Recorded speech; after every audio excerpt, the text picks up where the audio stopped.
So we're going to talk about septic systems. I'm sure you have lots of questions. I will probably have an answer for you. I can't guarantee it, but if I don't know, I can find out. So what we're going to cover, the context and first principles of wastewater treatment on site for septic systems.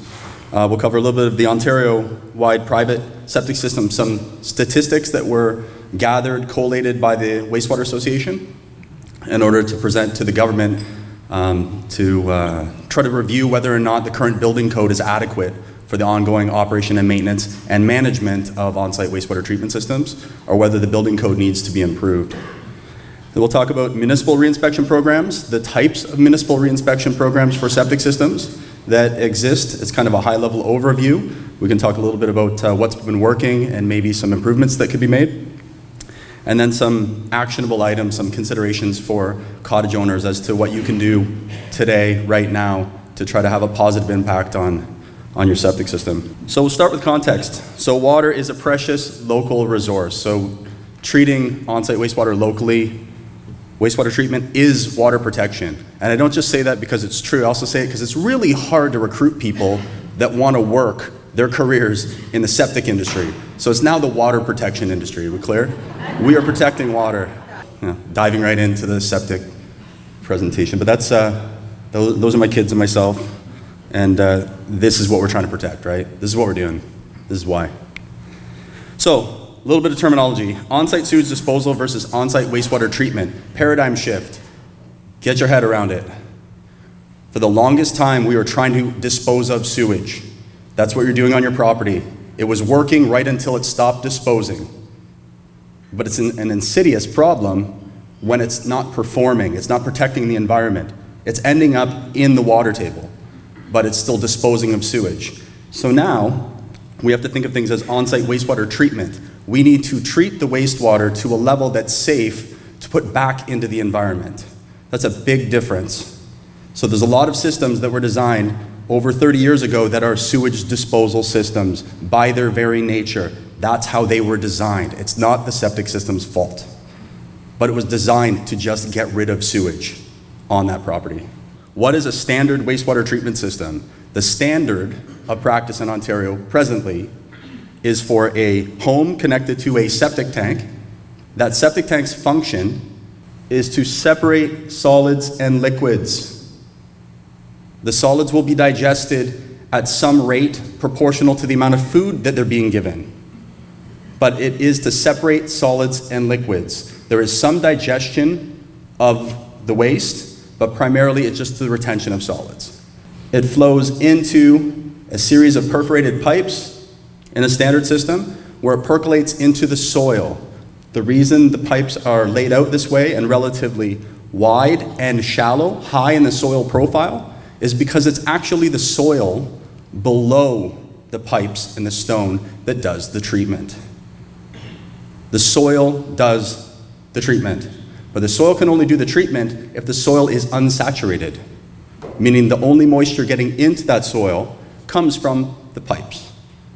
So unsaturated soil is very robust at removing organic materials and pathogens and attenuating, very briefly, some nutrients. But generally, the treatment is for pathogen removal and for organics removal, but it has to be unsaturated. We good on wastewater basics? So what did industry find when we go out there to take a look at systems that are already installed? They already exist. What are we finding? So we had put this, the Wastewater Association had put this data together from two primary sources that were willing to share it. One of those sources was my company, and we put this together into the Environmental Commissioner of Ontario when that position was receiving requests for review of different statutes. We wanted the Environmental Commissioner's Office to review whether or not the building code was adequate for the operation, maintenance, and management of septic systems in Ontario, given the information I'm about to present to you. So the first data set was collected 370 individual clients between 2015 and 2017, and they were inspected as part of due diligence for a real estate transaction. That's why we were on site. But the data is really valid because we were able to collect a lot of information, and they allowed us access to the property and allowed us to dig on the property and really do a comprehensive investigation as part of that due diligence. So there's a lot on here, but the bottom line is still going to be the bottom line here. So of those 370 systems, very small data set, I recognize, so it's not statistically significant, but it is a good picture, a snapshot of what's going on. So that we have 59% of the systems, of those 370 systems inspected, were over 30 years old. Has anybody ever heard how long we project a septic system will last before it fails? 40 years, 40 to 50 years would be reasonable. Which part of it fails is the soil. The soil is a filter, it's a biological filter. So eventually it fails to be able to receive, treat, and then discharge back into the environment the wastewater that's flowing through it. It fails. But if you think about your Brita filter, if you have one at home, does it eventually plug? Does it harder and harder to get water to go through that Brita filter? And that's when you know you need to change it. And that's clean water, relatively speaking, that you're putting through it. So this soil filter is actually being used to treat wastewater to a safe level, so eventually that soil filter will fail. It's designed to fail when you have a standard septic system. It's just when, it's not if. And that's from both a functional perspective as well as a performance perspective. So the bottom line here is that almost 60% of the systems were 30 years old, so they're approaching a vulnerability to failure. They're at the end of their functional lifespan. So there's some major deficiencies in these systems. The major ones, and I'll read them. So we have a field failure, so it's not receiving wastewater at all. It's coming to the ground surface or leaking out somewhere else. The leaching field is not taking water. That's a field failure. A deficient outlet baffle. The outlet baffle is the component of the septic tank that keeps the solids from just floating on out. Because the function of the septic tank is to retain those solids. So if the baffle's missing those solids out in the leaching field, they plug all the pore spaces and the field fails. There's a saturated system. This could be an elevated groundwater level. It might not be saturated from the septic system, but it's saturated from other extraneous flows in the area that keep the soil saturated. It's non-functional. The water may never come to the top, but it short circuits through. So you end up with septic tank effluent immediately mixing with the groundwater table with no soil treatment. We could have sludge in the system, in the pipes in the bed, and that's typically associated with the deficient outlet baffle, but also could be from high levels. So the baffle's in place, but the water levels come up in the tank when they can't get out to the field because the field is saturated. So as the water level recedes, all of the floating scum and material goes over the top of that outlet baffle and is transmitted out into the pipes. And then the last one is heavy tank corrosion and failure. Concrete has a life expectancy in septic tanks. The hydrogen sulfide gas produced in the natural ecosystem that is a septic tank is corrosive to concrete. It needs to be vented out of the tank. But if the scum level in the tank is allowed to accumulate to a level where there's no airspace at the top of the tank, the gases become trapped, typically on the discharge end of the tank, and will eat through the concrete to the point where you can push a metal rod right through the concrete wall, or the wall just disintegrates. You can't see it from grade, but the water is escaping around the outside of the tank and the pipe and not going out to the leaching field, but is actually just draining around the tank. Sometimes it'll end up back in the foundation drainage system. Other times it'll just leak out across the rock. So it never actually gets to the leaching field because the tank is corrupted. But of the major causes of deficiency in a septic system that are problematic, 64% are found in the leaching field. The majority of the problems are in the most important part. And this is how we correlate the age of a system with the deficiencies. Anybody here notice that as you age, your health maybe declines a little? Yeah. So it's the same with septic systems. You are really just a big septic system. So of the systems 30 years and older, 66% had the major deficiencies. So the easiest risk factor for septic system function and performance is age. So it's easy to do a risk assessment of which systems might need to have some sort of intervention or at least an inspection.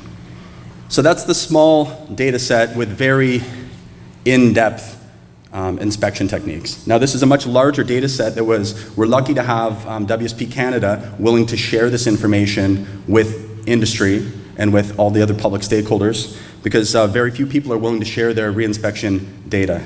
So this is a data set that has almost 7,700 individual properties inspected in just 4 years, which is phenomenal that they got that much work done.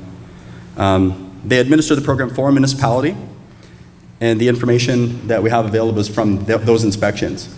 This is a little bit different. I'm not comparing the two types. This is different information, but The municipal reinspection found tank volumes. If we know that a septic tank's job is to separate solids and liquids, the larger the tank, the more likely it will do its job efficiently.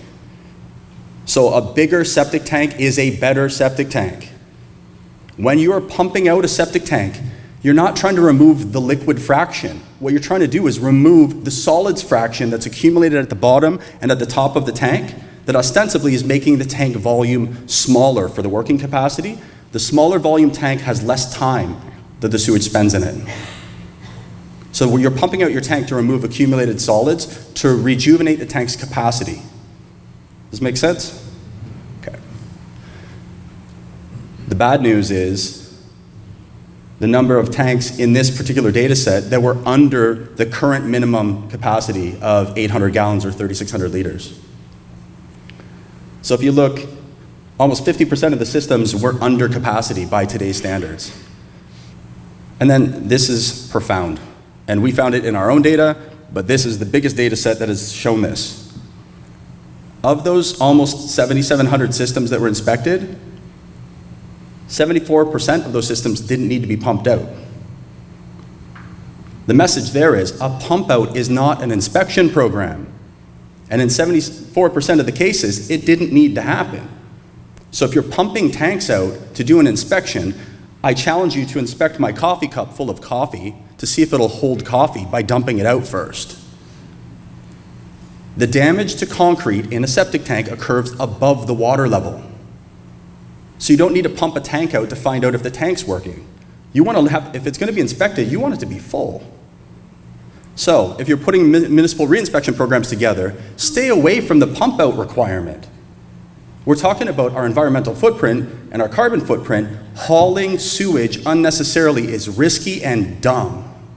I'll say it again, it's risky and it's dumb.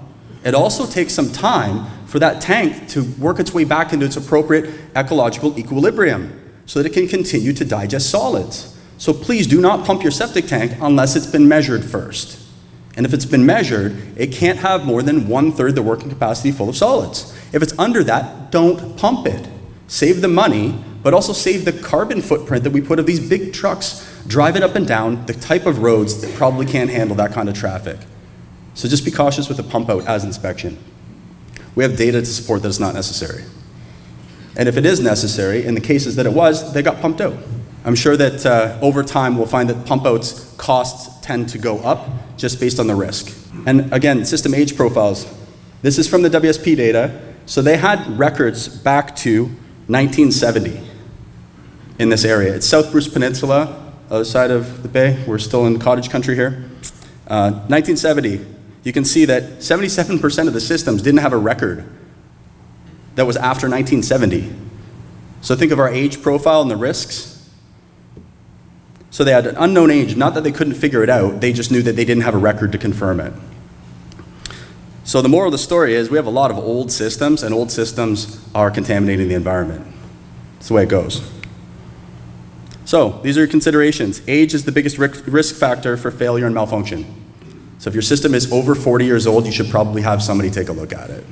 Most failure and malfunction occurs in the pipes and the leaching field after the septic tank. So having people that specialize in pumping or inspecting just the tank, we're missing the point.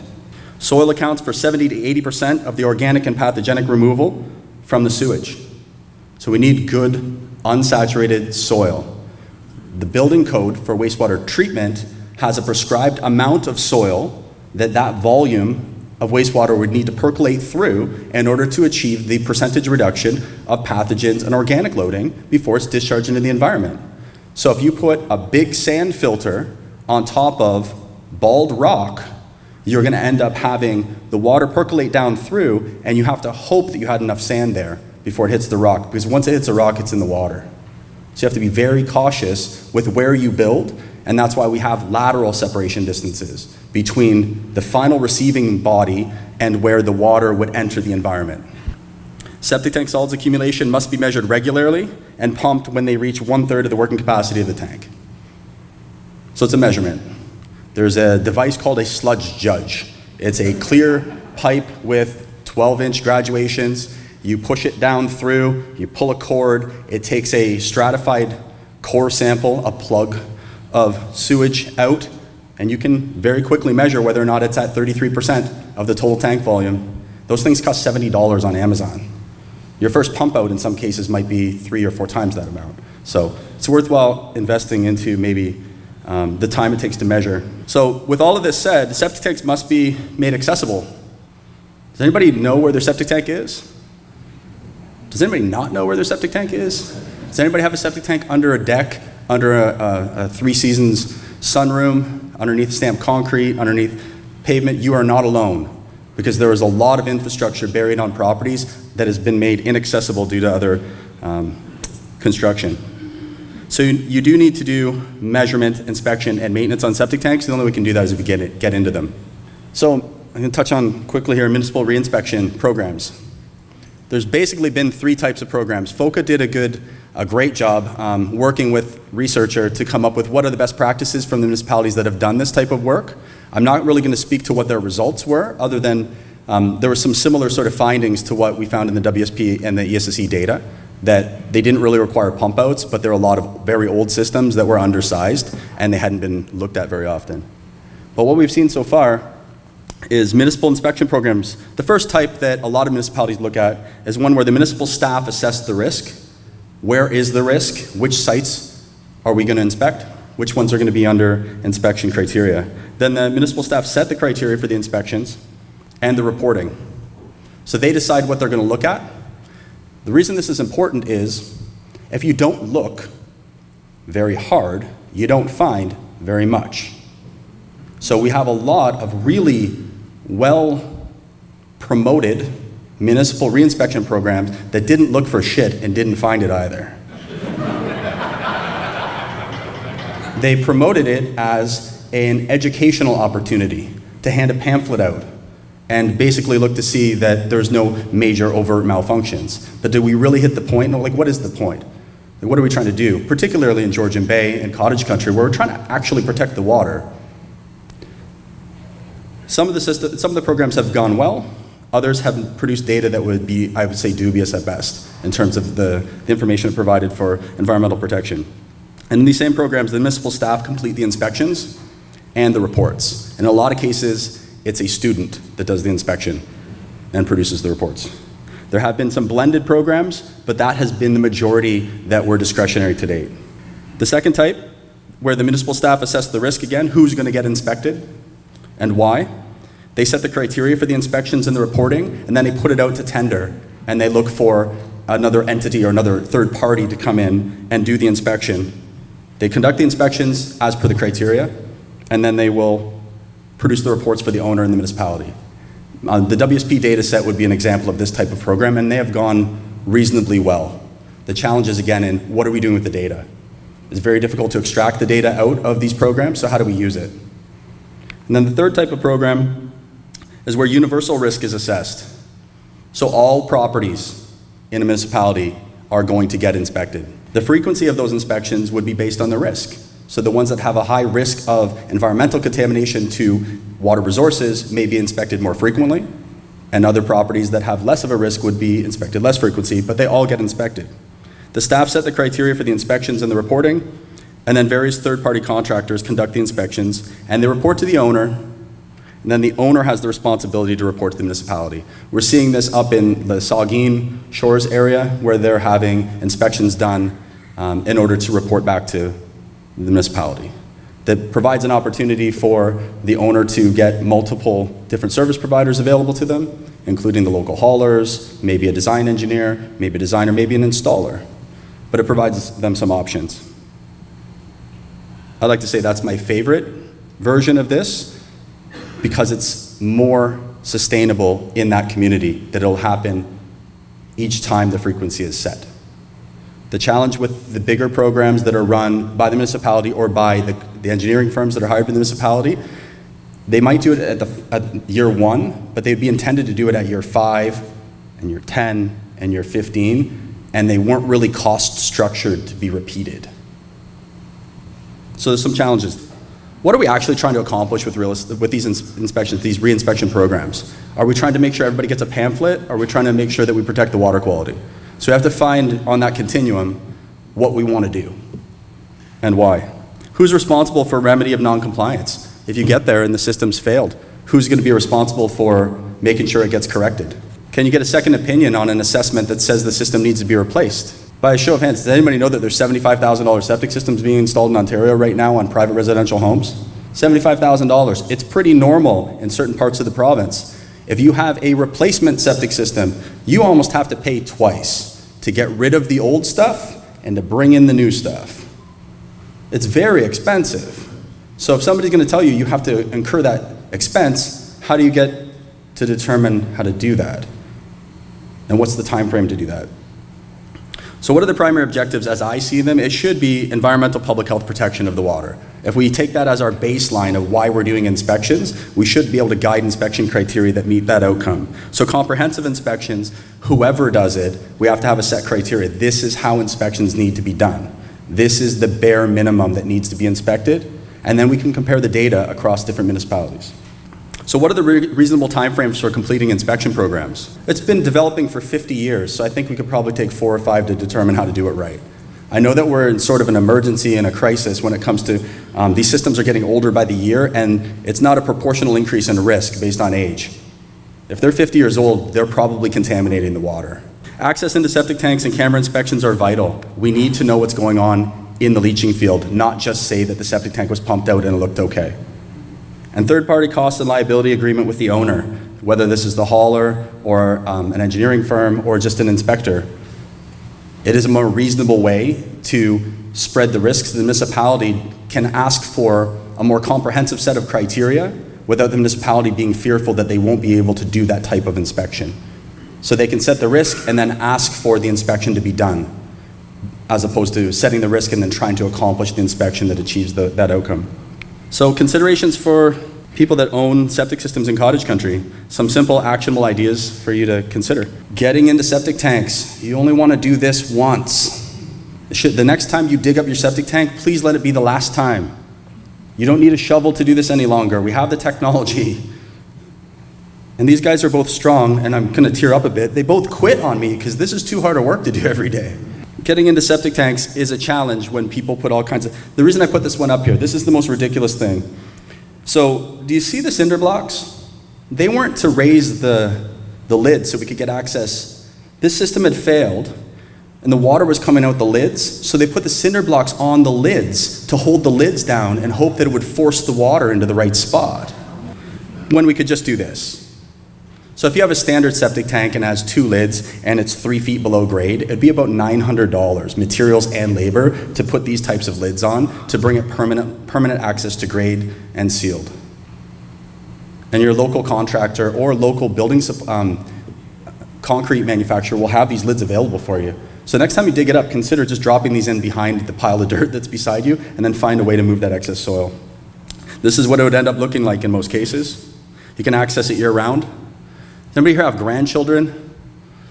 Anybody know them to flush things down the toilet? G.I. Joe man on a rescue mission to Mars gets flushed and gets caught like this on the inlet side of the septic tank. You really want to deal with that at the tank. You want to open the tank, pull them out, throw them out, but pull them out, and put the lid back on. You don't want to deal with that from inside the home. So these are great, and it's very practical. But if you're going to do this and you're going to provide access into a septic tank on your property, you must also do this. It's a safety screen, so don't provide access unless there is a redundant safety mechanism that prevents anyone from ever falling in that tank. Your actual personal safety is far more important to me. So if you're going to put access risers on, you must have safety screens. They have these manufactured specifically for this purpose, so if you think a weekend project is to make your own access risers, think again, please. I'll even volunteer to come help you put these on, but don't make your own, because the problem with making your own is you end up with the same as the municipal systems. You end up with infiltration. If it's not air and water tight, and when it rains or the snow melts, the water will leak through your homemade risers and into the septic tank and overload the soil with surface water or rainwater that it can't handle. So measurement of solids accumulation every 24 to 36 months, that's the sludge judge, that's all it is. It takes 5 minutes once the lids are open, and you know whether or not you need to have a pump out, or you can put the lids back on and forget about it for another year. The rule I would use is measure twice, pump once. In a lot of cases, you're probably going to measure 3 or 4 times before you have to pump. Pump outs are going to become increasingly expensive in the province of Ontario because the availability of places to take that septage is going down at the same time as everybody's saying pump your tank out. So measure please.